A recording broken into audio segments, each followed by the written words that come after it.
Well, guys, I got around to watching Thunderbolts, and I gotta say, I get the hype.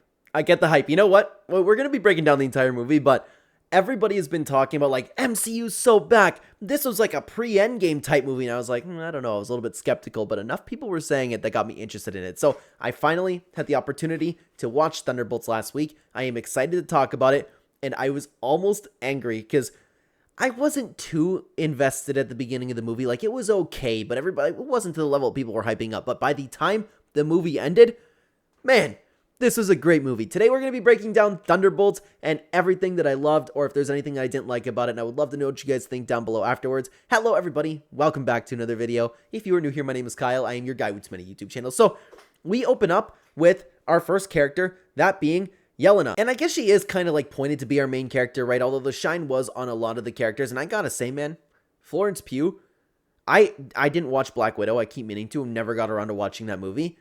I get the hype behind her acting. She's phenomenal at what she does, man. She is a really, really, really great character. The only other thing that I've seen her in was Don't Worry, Darling. Very different kind of, very different kind of movie, but the accent she puts on, it's perfect, man. But anyways, getting into the actual movie. So we're introduced to our main character. We see a little bit of the other guys, but we figure out that the De Fontaine lady, her first name is escaping my mind at the moment, but she wanted to get all of these people killed, right? So they all have their own missions to kind of hunt each other. They kind of figure it out. It was a fun scene at the beginning of the movie. I like the knockoff Captain America. I haven't seen him before. Ghost was always pretty underrated in my opinion. I didn't love her in the Ant-Man movies, but it was nice to see her again. And I gotta say, they gave her some more character this time around. I wish that she had more lines, but still, whenever she showed up, she was pretty cool. I liked how they used their power. And I love the idea of the dickhead Captain America. That's really funny. And Yelena herself is really cool. But after a short fight scene, they all figure out that they were just set up to kill each other. So these characters that don't like each other end up being forced to work together. And at the beginning of the movie, I was kind of like, I don't know. I don't know how I feel about this, but it kind of clicked instantly, man. The only thing that I didn't like at the beginning, which changed very quickly, was Bob. Bob showed up and he's like, hey, I don't know. I kind of just woke up here. I thought he was a little bit cringe until I realized like later on what the character actually was. So I was confused at the beginning and I didn't understand that it was Bob's power doing this to the characters where they experience their most traumatic flashbacks of all time. I didn't know that was Bob's power. I thought we were just kind of getting a flashback throughout the movie, but the characters are together. Bob shows up. We don't know why Bob's there. They escape getting incinerated. The Thunderbolts are at it. For the next act of the movie, though, there isn't really much to mention. Bob ends up flying up in the air and just nobody understands what's going on to him. The bullets aren't affecting him. He ends up getting captured, but Yelena's father hears what's going on. He ends up coming in to save the day. Very fun character as well, and they ended up getting named the Thunderbolts after Yelena's like childhood soccer team. But now we kind of circle back to Bucky, and I probably should have mentioned him at the beginning of the movie. The entire idea is to impeach De Fontaine, and Bucky himself is he a congressman? Is that what he is now?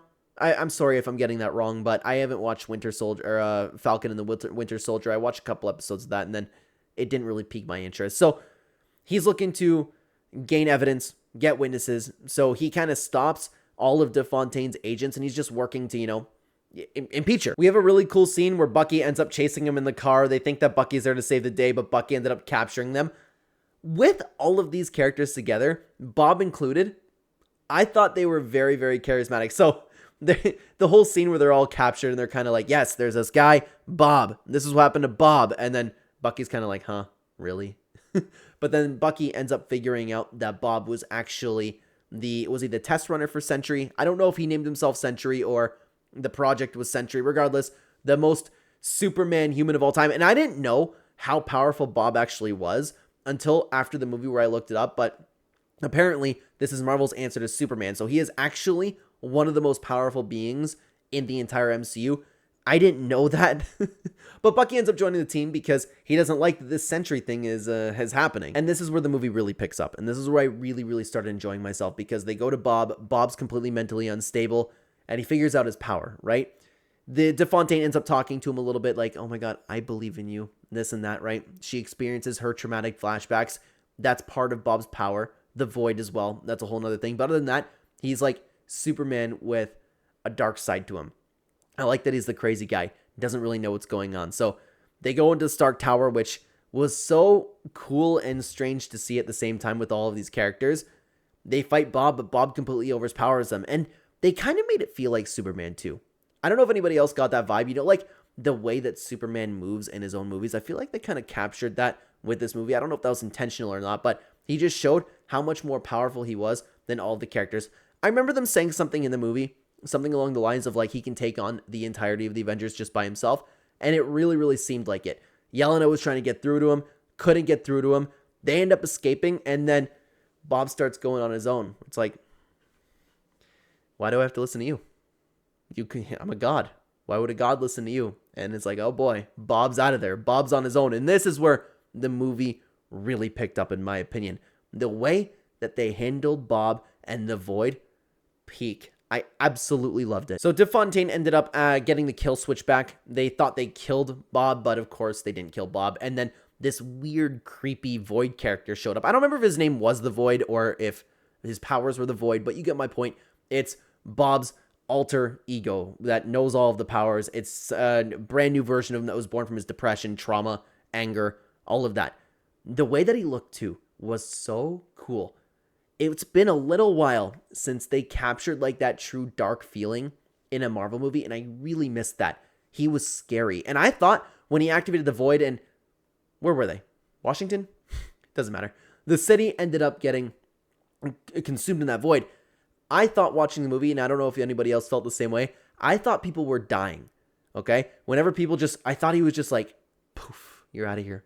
Poof, you're out of here. And I thought they were going to like talk to him and make him stop, but I thought there was going to be like massive damage because his character was, you know, that powerful. I didn't know that they was trapping them into like another dimension, forcing them to relive all of their worst memories ever. Such a cool thing. So cool. And the way that he looked, he was so menacing. He was evil. He was scary. They did a fantastic job in crafting this piece of art. We have a couple really fun scenes where and I don't know if fun's the right way to describe them, honestly, because Bob was killing everybody. And it's so stupid to just say, like, this guy named Bob was killing people, but he was scary, right? He really made you feel it within the movie. He was killing people, and all this debris was falling. The Thunderbolts were saving people, and Yelena, at the beginning of the movie, wanted to feel a little bit of purpose, so people were, like, clapping, like, yay, the Avengers, yay, and, like, felt a little, you know, had a little heartfelt moment over there. They were saving people, but what made me go, whew, and I'm sure it made a lot of people do the same, was when that little girl was saved. And he's like, you're okay. You're okay. And poof, gone. Poof, man, that I'm so glad they went that far. And again, at the time, I thought she died.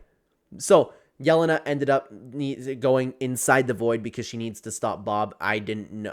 I thought they were all dying. And then once she entered, I'm like, okay, they're not all dying. So what it does is it kind of traps you in another dimension where you're forced to relive all of your darkest memories. I didn't know if it was trapping you inside your own mind or something like that, but it's got to be another dimension because your body actually disappears.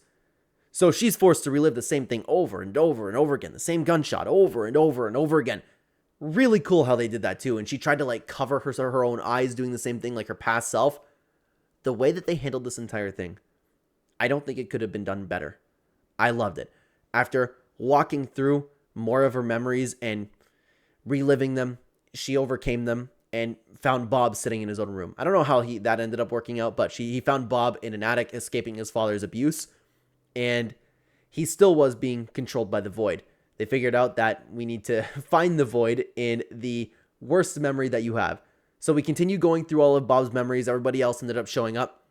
Cool how they did all of that, by the way. And then they find out that his most darkest fear or horrible memory was when he was first getting experimented on to take that, I guess it was a super soldier serum at the time. He was addicted to drugs. He was depressed. And I forgot another thing too, when I laughed too. And it's cool how they did this too, because when a movie can make you laugh and really take you into the moment really back, like quickly again, I don't know what they did to make it work, but it worked. I liked when he was getting attacked by the guy in the costume. He was like, I was on meth. But then it got serious again right away. So the movie was able to make us serious, make us laugh, and then continue on right where we were. It didn't really like lose where it was. Loved that, by the way. But they find the Void over there. He says he was saying something along the lines of like, you can't overpower me. This is you. Stuff like that. The Void overpowers all of them, and just the way everything was like getting destructed, changed, the room was spinning around, they were getting stuck to a wall. It was so tense, and I was glued to the screen the entire time watching this. The way they ended up figuring it out was Bob has no self-belief. And honestly, if you did this in most movies, it would be one of the most cringe things that of all time, right? It's just the power of self-belief. I believe in you, Bob, but with the way that they were crafting this character and the way that they presented the Void and everybody being in their deepest, darkest memories, it worked. I liked what they did. So Yelena ended up escaping, just going through the parkour of everything, flying around, giving Bob a hug. And that hug meant something. I believe in you. The rest of the Thunderbolts came on. They all believed in him too. And through that power of self-belief, and it sounds so cringe coming out of my mouth. It does, but it worked for this movie. Bob ended up being able to regain control of himself. He stopped the Void. I guess everybody ended up spawning back in the city that they were in. I think it was Washington, but I'm not sure. But he ends up being the good guy after all, and everything ends up getting fixed, and they have some sort of actual accomplishment as a team, and they're bonding together. But Bob doesn't remember anything about the Void. He's like, hey guys, what's kind of going on? So he has no clue about what they just went through. And the movie kind of comes to a close there. Valentina's her name. That entire time I couldn't remember her name. Her name is Valentina. So what they were going to do was they were finally going to apprehend Valentina for what she's done. Then she steps through. She's like, 1 second. Steps through and traps them into an announcement where it's like, these are the new Avengers. And I saw a bunch of memes on that online. I didn't really understand it. And I was like, okay, technically they must be the Avengers somehow. But I enjoyed how they did that. Now, Yelena said something said something like, we own you now. Something along those lines. I don't know what they're going to do, but maybe they do have some power over her. Weird, but it's funny that got memed. It's funny that they're the actual new Avengers and everybody started cheering, everybody clapping, but Yelena actually ended up liking that. So they all get to be in Stark Tower now. They're a brand new Avengers team. They're at Avengers HQ. They have a feud with Sam, who wants to sue them over the name of the Avengers, which is great too. And it was just stupid. Like, the movie did such a good job, like, going from stupid humor to being really serious, and I enjoyed that. But then we're brought with the spacecraft for the Fantastic Four, and it looks like that is going to be the next big movie continuing on with this story. If they continue with the rate that they were going with Thunderbolts, this excites me for the Fantastic Four. But I'm still skeptical because this could be a one-off movie for Marvel right now. But everybody's saying that Marvel is back, and I understand.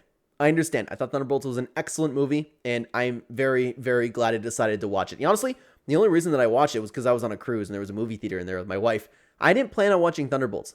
I got everybody was hyped up about it. I was like, you know what, I'll probably just wait for it to stream, but I'm glad that I saw it in the theater. It was a great movie. Hopefully, this means Marvel's back. I would love to know what you think about this movie down below. Thank you very much for watching. If you're interested, we actually just did a review for the old Hulk movie. I would love to have you over there and watch this video. Thank you so much for being here, everybody. Take care, guys.